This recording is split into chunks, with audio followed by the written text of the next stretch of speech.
babaeng to, late na naman.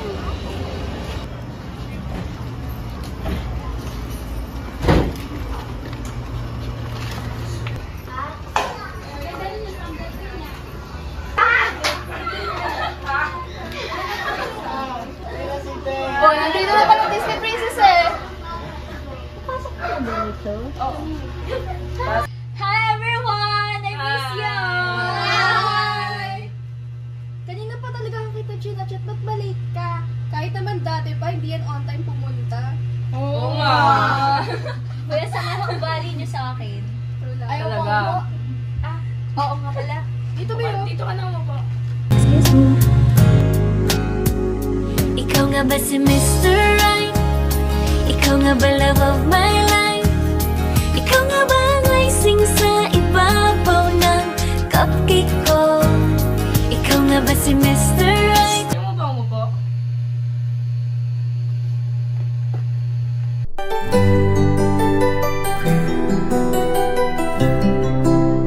Yan, finally, kompleto na ulit. Diyos ko, 10 years since college. Real. Diba? Nagkaroon din tayo ng araw na nagkasundo-sundo yung mga schedule natin. Oo, tapos late pa yung isa dyan. Oo na nga, Olaf. Sorry na nga, di ba? Binalik mo naman ang nickname na yan. Pero totoo, akala ko di na matutuloy ito. Uy, sino na? Uy guys, naalala ko, alam nyo ba, busit na busit talaga ako sa boss ko. Bakit?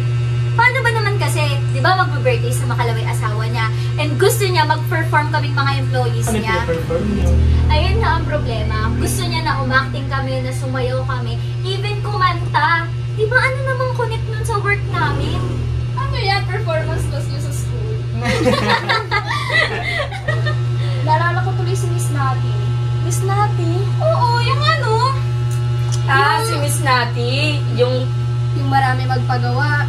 Hoy! Uy, pero ang taas ng grade ko sa kanina na uno. Same! Uno rin ako doon, kaya siya yung pinaka-favorite ko sa lahat ng professor ko before. Aminin nyo, magaling siya magturo, di ba? Yes. speaking of, naalala niyo yung literature man. Alin dun? Nagsabunutan yung dalawa? Ay, Elsa, ano yung ginagawa mo? Oh, hi Claudia. Ito yung assignment natin, yung haiku. Haiku, ano yun yung anime? Gaga? Haiku yun. Haiku, poem siya. Poem about nature. So paano siya gawin? Tandaan mo lang yung 575 format. Sa unang line, meron siyang 5 syllables. Sa pangalawa naman, meron siyang 7 syllables. And sa pangatlong line, or yung last line, meron siyang 5 syllables. Nangungulekta ka, hindi mo alam. Ay, sorry, Bi, ha? Wala pa kasi akong gawa eh. Teka, pati nga ng gawa mo. Sign. By the shore I found, ocean mirrors my own life. Whether yet I stand... Ay, teka, wait. Parang familiar. Parang familiar. Teka nga. Patingin nga ako. Ito, oh. Check mo.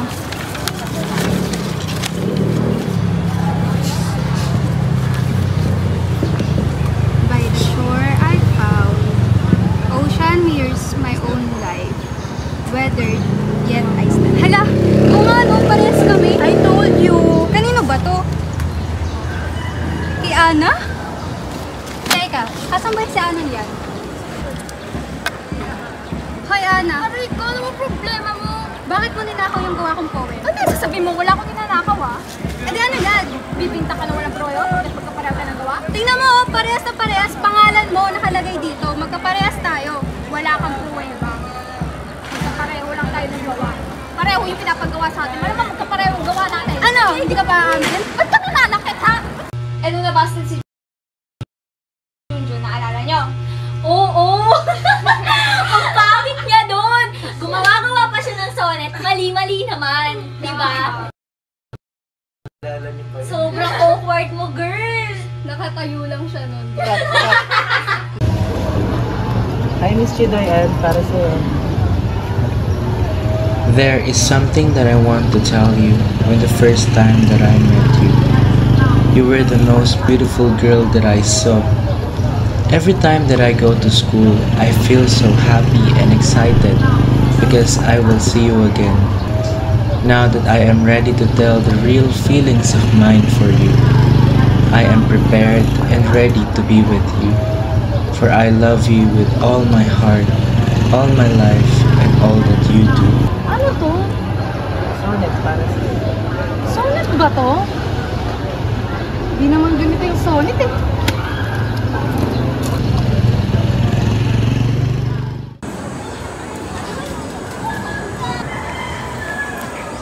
Uy, pre. Kamusta ka, pre? Kamusta panliligaw? Ayun, busted. Sayang lang ginawa kong sonnet sa kanya.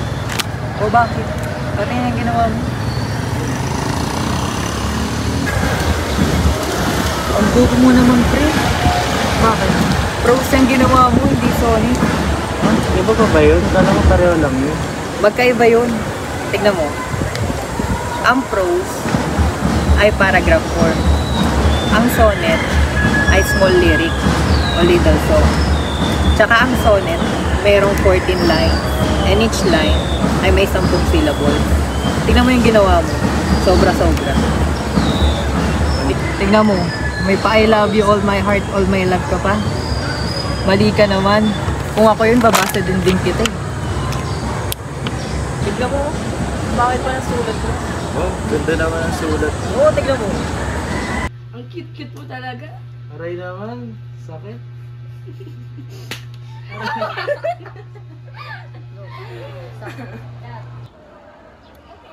Partner! Junjun! Junjun Junior! Ano ba yun? Partner tayo ah. Sure.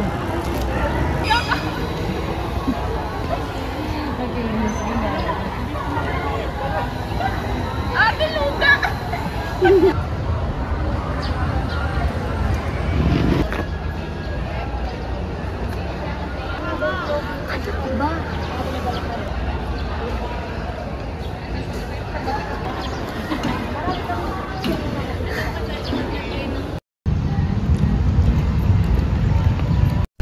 Girl, akala ko ba i-prepare mo ako kay Junjun Junior? Ano nangyari?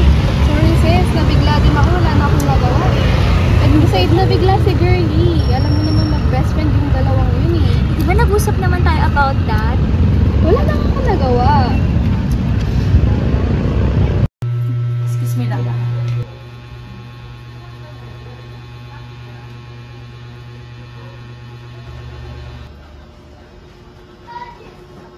Uy, nagbe-vape ka pala? Tagal na, 5 years na. Really? Grabe, hindi pa rin talaga ako makapaniwala. Sobrang tagal na rin. Bakit? Wala lang. Pinaalala lang ako. Ano yun? Diba? Naalala ko nung college. I used to be so jealous sa inyo ni JJJ. Ayun pa rin tawag mo sa kanya. O bakit? Ang cute nga eh.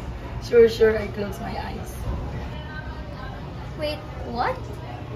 Mas pinansin mo pa yun, JJJ, kaysa sa fact na nagsiselos ako sa inyo noon?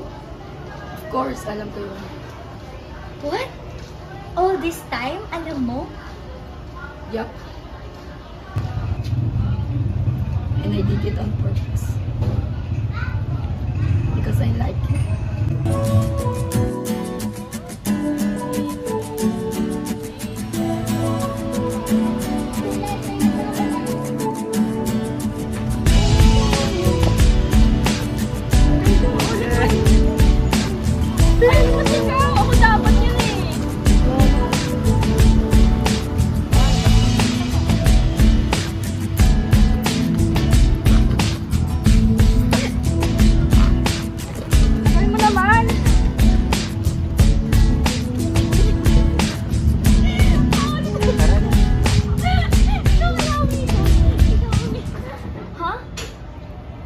And alam ko na gusto mo si Junjun before.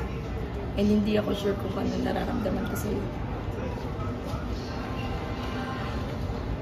But now, I think I really did.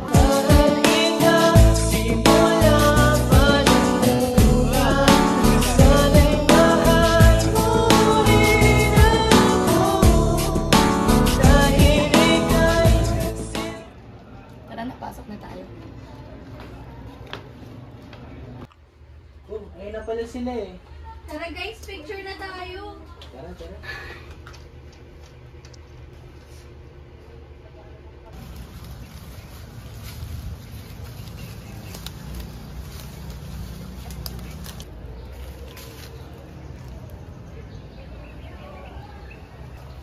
Wow! Ano ba naman, JJJ? Nakakainis naman to eh. Tahimik mo kasi eh. Hindi ka pa sumali sa picture kanina. Okay ka lang ba? Oo. Wala problemahin mo. Pagod lang siguro. Alam niyo ba? Sabi ng lola ko, dati daw tong sementeryo at puno ng aswang. Lucifer ka talaga, tumahimik ka nga. Ito naman, matatakot ka masyado. Oo nga, niniwala naman kayo dyan. Hala! Ano yun? Unang araw pa lang minahanda kita.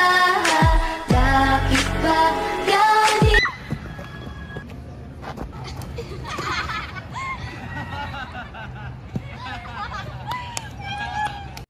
Tara na. Tara, tara. Yes. Hindi kita lapit. Tumbler! Ito ka na. Lapit. Ayaw! Ay, mag-focus sa amin. Abele! Okay. Na ako sa inyo. Bye-bye. Pareho yung pinapagawa sa atin. Malamang magkapareho yung gawa natin. Ano? Hindi ka pa kami. Ba't ka nananakit ha?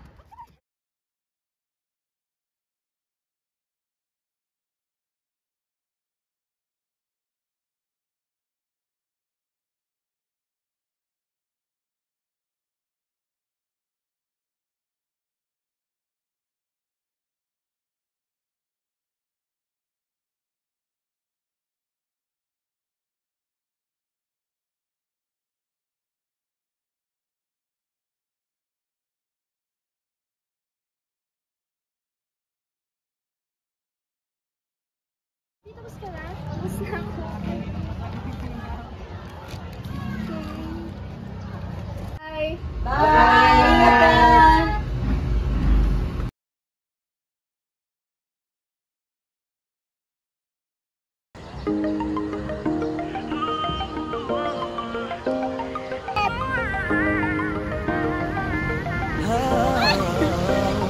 Ay, dito ba? Dito tayo. Dito tayo.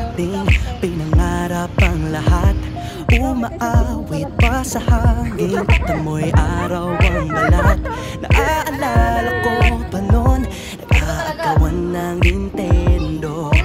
Kaya sarap namang mabalikan ang ating kwento.